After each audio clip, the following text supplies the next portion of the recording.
I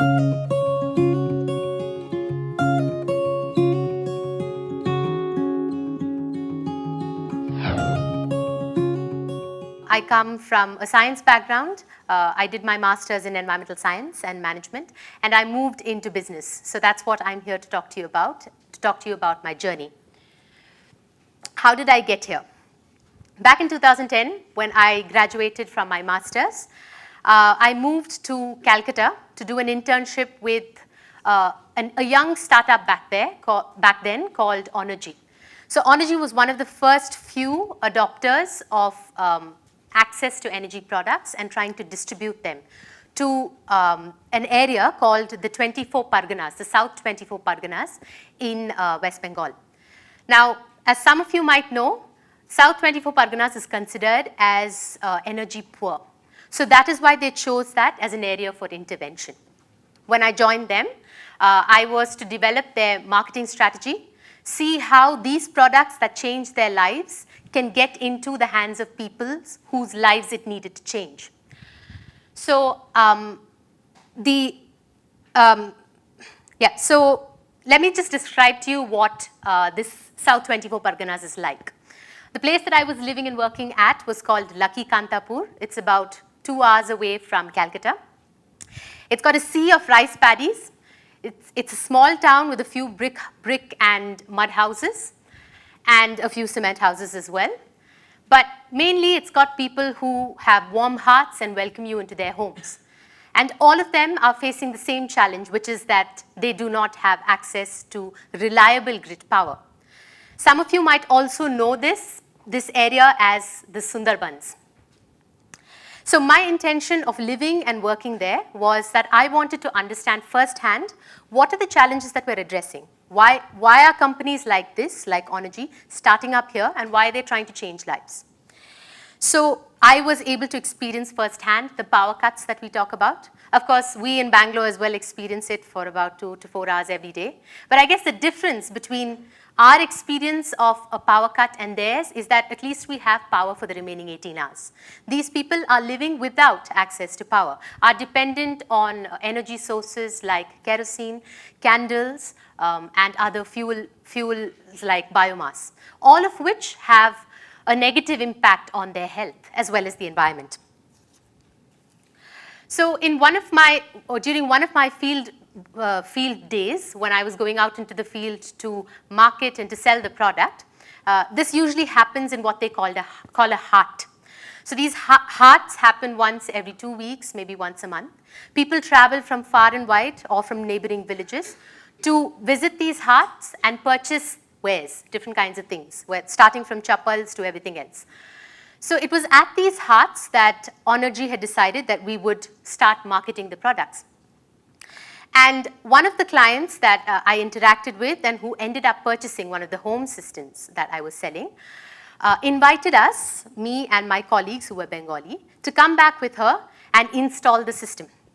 So all of us got onto a really cool vehicle. It was a plank of wood on a bike. And that was the only mode of transport in the South 24 Parganas. We got onto that and drove for about an hour and a half to get to her place. On the way, I talked to her about her family, her life. She told me that her husband was a baker. Now, I'll tell you why this is interesting in a bit. We installed the systems, and by the time we were set up, it turned to evening, it got dark, and we turned on the system. That's when I realized a couple of things. We were directly impacting or changing the lives of these people in a couple of different ways. One, they had probably not seen power after dark. So they were used to having maybe a little bit of grid power during the day, but heavily dependent on kerosene or other unsustainable fuel sources at night. So they were not used to seeing light after dark. Second, their kids who go to school and come back in the evening probably cannot study at night because they would have to use a kerosene light, which is not good for your eyes. So the way they study would change, or how they could study when they got back home would change. And the woman who was was dependent on availability of sunlight to do all her household chores, could now push cooking to later in the evening and engage in other income generating activities during the day. So it was giving her another opportunity. And the baker, who actually had his setup at home, he had his oven set up at home, would now be able to work for longer hours. He would be able to extend his working hours by an hour or so, directly impacting his income. So we were making changes in different facets of their lives. So this brings me to the point that access to energy is actually addressing various development challenges. A lot of you might, if you have been following the access to energy space, would have seen this figure. 1.3 billion people lack access to grid electricity. How does that really impact them? So as I mentioned, they don't have electricity at schools, so you could not have a setup like this. You couldn't have a computer to study. You're entirely dependent on books, and when you get back home, you don't have light to do your homework or to continue your education. How does it impact their health? They were currently using fuel sources like kerosene, which is known to be harmful to them. And as this statistic shows, it actually results in more deaths as a result of indoor air pollution than malaria does. I found that to be an interesting contrast. Also, there is the environmental implication. When we're talking about sustainability, there is an environmental implication to the fuel sources that they use. Kerosene is responsible for carbon dioxide emissions, which has an indirect impact on climate change. And interestingly, they have also done a comparison of the costs that you expend on kerosene versus what it would take to feed one country in Africa, specifically Somalia. Why I chose this infographic is because you might have heard, it might have been said at your homes, don't waste that food, someone in Somalia is starving. So the annual amount that is spent by households on kerosene could actually be used to feed an entire country.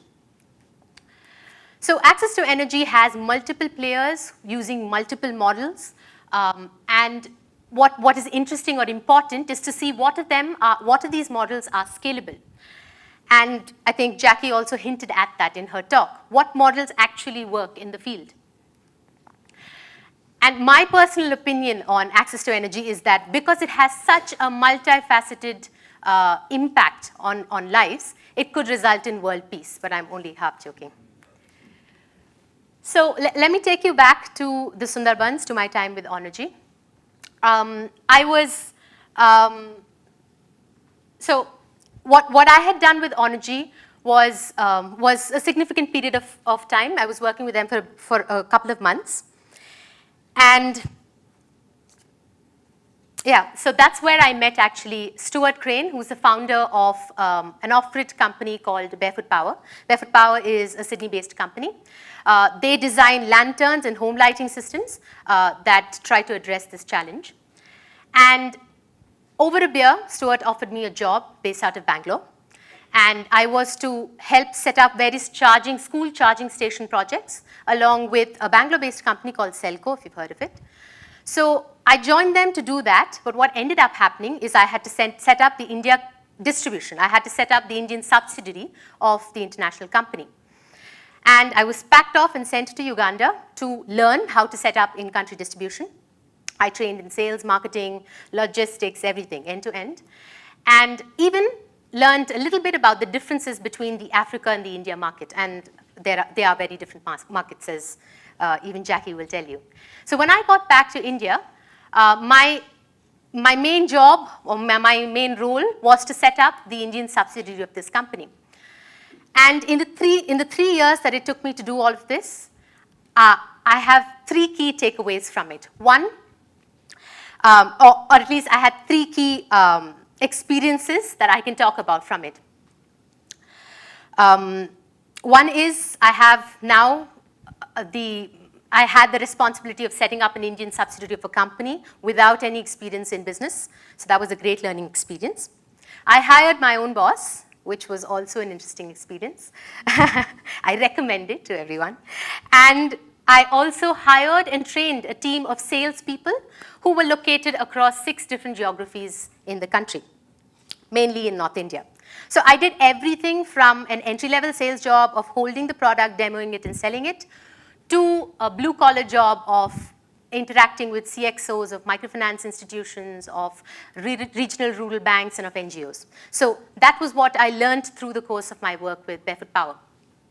So this is when I was giving a night demo in Jharkhand, and that's what someone who joins a solar company starts off with. So what were my last mile challenges? What was my experience? I'm not here to talk about the sector in general. Being a woman was a challenge, interestingly enough. India is a patriarchal country, and women have it tough. But entering a household as a woman and telling them that the energy source that they're using right now is not good for them is tougher still. These are hard to reach, and I apologize for the size of that. These are hard to reach markets, very difficult to service. And we do not have, small startups do not have the capacity to set up extensive distribution or networks of service centers as well, at least early on. These are markets that are hard to sell in. I'll give you an experience that I had there. I had a product to demo. I was holding a panel and a lamp, and the battery of the lamp had discharged. I was traveling for a couple of days, so the battery had discharged. And now everyone had seen that the product doesn't work. But I connected the panel and left it to charge for a couple of hours. And then in the meantime, I was engaging with the audience. I was engaging with the community. And this was a community of men, women, and children. When I turned the lamp on finally, people thought that I was there to do a magic trick. So that was literally the level of awareness in these markets. No one had heard of solar. If they had heard of solar, it was something that the government had given to them, a product they'd given to them with no service. And so after a year or so, or even less in certain cases, it just stopped working. So there was that issue as well of lack of awareness and lack of trust in this technology. Of course, there's the language barrier when you're trying to work across different geographies. And other organizational challenges like I believe a couple of others will also highlight on this. Hiring. Hiring becomes really difficult in the last mile, especially when you have to go in, advertise locally, find someone, train them, handhold them, and then monitor that remotely when it comes to a startup. And some days, my biggest challenge was trying to differentiate between what we know as dairy milk and the local rural variant, which is dairy milk. So soon after my experience with Barefoot Power, and fairly recently as well, I was approached by Lumita Networks, which is a pay-as-you-go company that I'm here to talk about. And I was offered a job with them over a beer. So what is the moral of my story so far? Any interview that involves a beer is going to lead to a good experience.